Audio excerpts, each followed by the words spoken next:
Hey, thanks for being a part of the conversation. Let's do some pod crashing. Episode number 285 is with AJ Jacobs from the podcast, The Puzzler. AJ, I'm so proud of you with this podcast because podcasting has become a way of life, and it's more than just news. It's more than just murder mysteries. You are taking this to the level of where people can tune in and check out of the everyday world because you've got something here that gives us that ticket to ride. Oh, well, thank you so much for saying so. Yeah, I am loving it. And it came about because I'm a writer, and I wrote a book about puzzles because I love them, all kinds, crosswords, jigsaws. And my favorite part of doing the book was the audio book, yes, where I read puzzles out to the listeners. And I'm like, you know what? I would like this. If I'm in the car for 5 minutes, I want a fun little puzzle, get that aha moment, and yeah, take me out of the day's stresses. So it's like, like people like, what's it called? The spelling bee. This is like the spelling bee for your ears. See, and the thing that I like about this is, first of all, I think you're on this show today because my mother probably brought you here because my mother loves puzzles, and she would say, "I'm exercising my brain," but she lived to be well into her 80s, and she always said it was because she did puzzles every day. I love that. Yeah. What kind of puzzles was she a fan of? She would, the thing is that she never got into the newest ones that are out there. It was always like different word puzzles where you went searching for words, or she would do crossword puzzles. She would do things with numbers and things. But there's so many new ones now that are just different. But she was always the old-fashioned style of puzzle person. Well, I agree with her 100%. It keeps your brain young. I mean, I don't actually like going to the physical gym, but I like puzzles, which are mental gym, and it's much less painful because you get that aha moment. You solve the puzzle and you get that little jolt of joy of dopamine, and that's what we're trying to provide. I love the idea that you got it at 5 minutes because I believe that every city, it doesn't matter if you're in New York, LA, or even Charlotte, North Carolina, every town is a 20-minute town. They've designed these cities so that everything is about 20 minutes away. So with us escaping with you for 5 minutes, that's like listening to a Beatles song or listening to Foreigner or Journey. It's just enough time to take it in. I love that. Yeah. I say it's like less time than it takes to microwave a burrito. It is just, you're in and you're out. And we have great celebrity guests because you puzzle along with the guests. So we have next week is Ken Jennings from Jeopardy, who is of course amazing and really good at. We did stump him though. That was exciting. Don't you love those moments? I love those moments where you just kind of just go, oh man!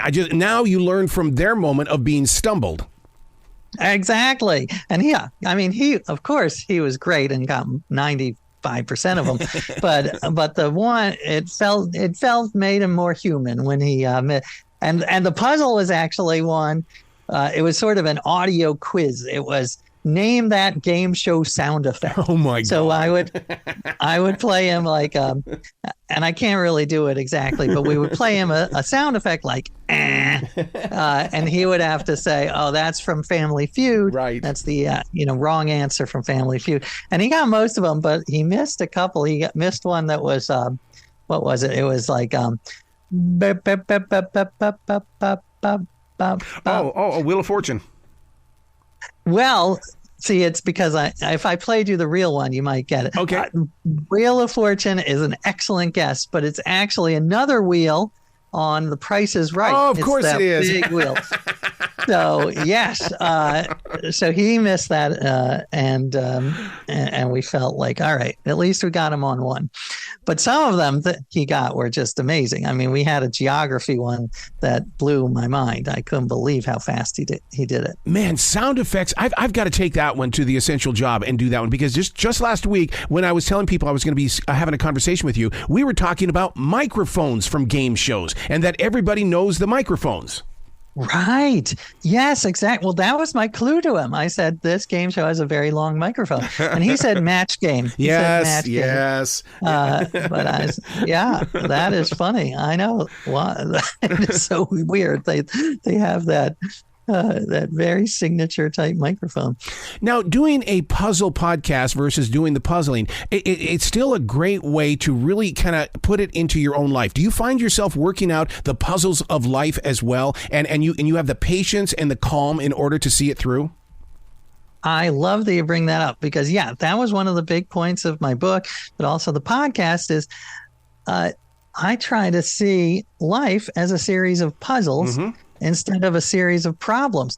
And actually, Quincy Jones, the great musician, he has that life philosophy. He says, I see my life as a series of puzzles, not I don't have puzzles. I don't have problems, he says. I have puzzles.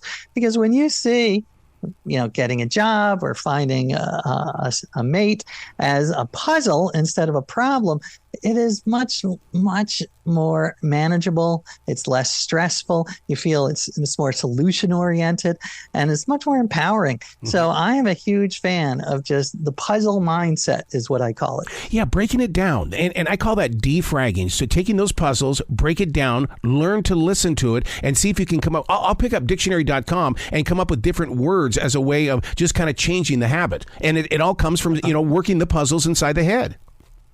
Right, exactly.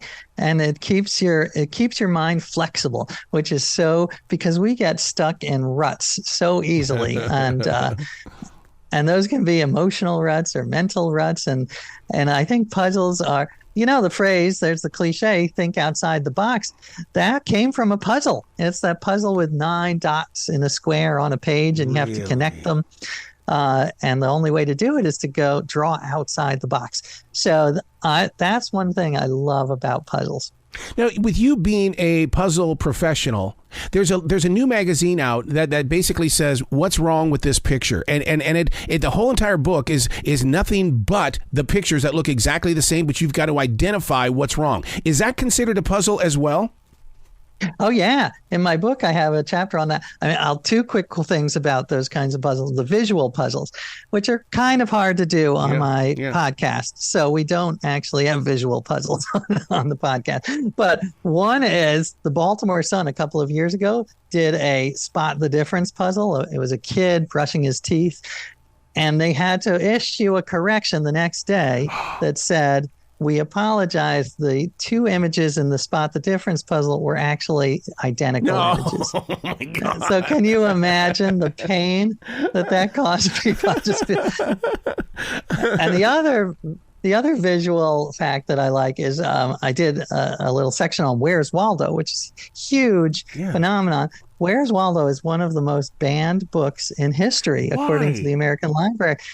Well, apparently, it all stems from a beach scene where there is a tiny picture of a woman and she was topless. And the scene, she was not, but it was the side boob. You couldn't really see a lot, but it was enough that people objected, and it has been on the list of banned books for years. Oh my God.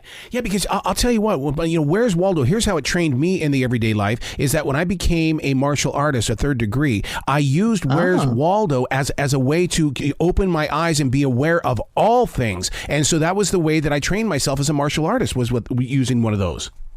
I love that.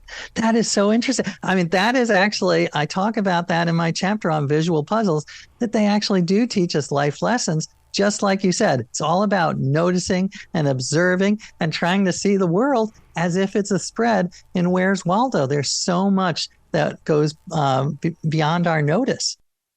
So now, how do you prep everybody for each episode? Is it ad lib? I mean, do you go or do you say, okay, this is the perimeter that we're going to be in. See if we can stay within it. Because I mean, when you've got 5 minutes, I mean, that's some serious discipline right there. Well, first of all, sometimes they go 8 minutes, 10 minutes. But so there is a little banter. I like to, I want to talk to Ken about what it's like to be a Jeopardy host. And so we get a little banter. And then the puzzles are very short. So just 4 or 5 questions. And I'll explain the premise. And they're usually very easy. Here, I'll give you one example, for instance. Here's one we did with the comedian Roy Wood Jr. Yes. I don't know if you know. Yes. I've been with him many times. Oh, you have? Oh, yeah. He's fantastic. So he's just... his episode came out. It was sort of a preview episode. And we played a game where we called an audio rebus. And I'm going to say the answers are always going to be a 2-word phrase, 2 words. Okay. And the clue is going to be one word. Oh, God. And I'm going to say that word in a weird way, like a weird accent or a weird tone. And the answer is going to be another word plus that word. So I heard this in the preview. Oh, my God. Oh, you did? Yes, I did. So oh, my God. And I sat there and I was arguing with the preview. I was going, how would you even hear the word in that? Well, I'll give you. Well, you heard the preview. Let me give you one from the preview, and then I'll give you a new one, and you can see if you. All right. So one from the preview was like, I think it was in the preview. Chairs. Chairs. So that is chairs, but I say it in a certain way. So what word comes before chairs? Oh. I said it in a singing way. So it is a kids game that you run around and musical chairs. Okay, musical chairs. Yeah. Exactly. Oh my God. How do you come up with this stuff? Well, I do love coming up with it, and I mean it's a little bit of an acquired skill, but not much. You just look for you just say, you know what, that could be a puzzle. Like if someone said a phrase in conversation like Southern hospitality, and I'm like, oh, that's interesting. What if that were a clue like hospitality, and the answer was Southern hospitality? So you just look around, like you said with Where's Waldo, look around life, and there are puzzles everywhere. You are so right about that. And see, I always call myself, and I'm sure maybe you are as well, that we are silent wolves. We sit beneath the brush of a tree and we watch life and we document things, and then we bring it out to the people, and they're going, oh my God, I was just thinking about that. I know, I just saw you do it. I love it. Yeah, that's exactly right. I mean, it is, and what I like about this is that you, the listener, can play along. It's very interactive, and we actually have a puzzle at the end of every episode for the listener, so that they can do it at home. Well, see, that's the thing about podcasting. It's gone through its stages where it was just there for the entertainment or there for the knowledge, but now you're getting your listener involved, and I love that. And me being a radio guy, I mean, that's what it was all about. Every time you would talk on the radio over that song intro, what am I going to do to interact with that listener? And you've nailed it. Oh, well, thank you. Yeah, I love that. And we have a website, thepuzzler.com, that not quite up yet, but that hopefully people can send in there. And we want people to come up with their own puzzles, and we'll give them credit. I don't think we're going to pay them. Sorry, but we'll give them credit on the show. And so, yeah, if you have one of those earbuses where you say a word in a weird way, we would love to hear it. See, I love the fact that you're letting them do that, because I think when I was a child, every kid wanted to hear their question on American Top 40 with Casey Kasem. So I would always send these things because all I wanted to do was have Casey answer one of my questions. Did he ever do it? No. Oh, man. No, that I know of. I would ask questions about the artist, and because he was so knowledgeable about every single artist. And at that point in time, I was into John Denver, and then I discovered the group Kiss, so therefore we have a collision there. How many country bands became rock stars? And it just, it was such a crazy 70s time period as it was. Right. Yeah, that's fascinating. Well, I'm sorry. If you ask me a question, I will be sure to answer. Yeah, because nowadays you have the modern technology to do that, where, I mean, you can reach out through social media and stuff like that. Whereas back then we would send a letter, and I have no idea, what ABC Watermark was doing with those letters when they got them. It's probably like writing a letter to Santa Claus. Exactly. Yeah. So then when you do this every day, are you going into the studio or are you putting them in the can? Oh, thank God. No, I don't know how you do a radio show. I don't know either. I don't either. You are amazing. No, we tape. One of the things that we thought was interesting is that we have a guest on for the entire week. So Ken Jennings or whatever, Mo Rocca is in a couple of weeks. I'm with him tomorrow. No way. Yes, I am. His new podcast. Yeah. His new podcast. And a new book, too. Well, I didn't know that. Well, he's amazing, and he is a great puzzler, by the way. Really? He is. His mind is so fast. So, we already taped 5 episodes with him, and then we're going to play one every day in a couple of weeks. So say hi to him for me. I will. Look at how much of a big time person you are. You're treating this like great programming on a serious network. Well, first of all, I have producers, so I don't know what the hell I'm doing, but they were very helpful. But in come on now, making it happen. between us podcasters, is there a side of you that would like to do it on your own, where you are the person that's doing the PR, and you're the performer, and you're the researcher, and then you're the producer, and then you're the promoter in the way of getting it out there? There's a vibe about doing it all by yourself. That is true. There's just a little part of me, and sometimes I'll have like a crazy idea, and they'll be like, "No, that's a terrible idea." But without them, I would do it. Maybe it would be a terrible idea, but it would be interesting. Well, what's one of your crazy ideas? I just recently started a podcast that tells a story of that I've been in this forest for 32 years, but nobody knows the story of it. So I created a podcast where I walk around the forest and share the different stories. Oh, that's interesting. Like what kind of story? In other words, the one that posts today is going to be about tree stumps. Everybody sees a tree stump, but they don't know the story of the tree and how it affected other people's lives. They don't know that story. And so standing next to a tree stump that has a new limb that's coming out of it, and it goes, there is life after what we think is death. Look at this tree growing in front of me. I love that. I mean, I love that kind of thing. In fact, one of my books was about a cup of coffee. It was called Thanks 1,000. And I went around the globe and I thanked 1,000 people who had anything to do with my morning cup of coffee. So the farmer, the barista, the logo designer, the truck driver. So I think we have a very similar mind where we take something that people take for granted and just try to explore it. Oh, I love that. God. So this book is still available, right? Because I want to read this book. Yeah, Thanks 1,000. It's called Thanks 1,000. Oh my God. So and it's short. It's short. What is it with you with these short things? Is it because you know what our attention span is?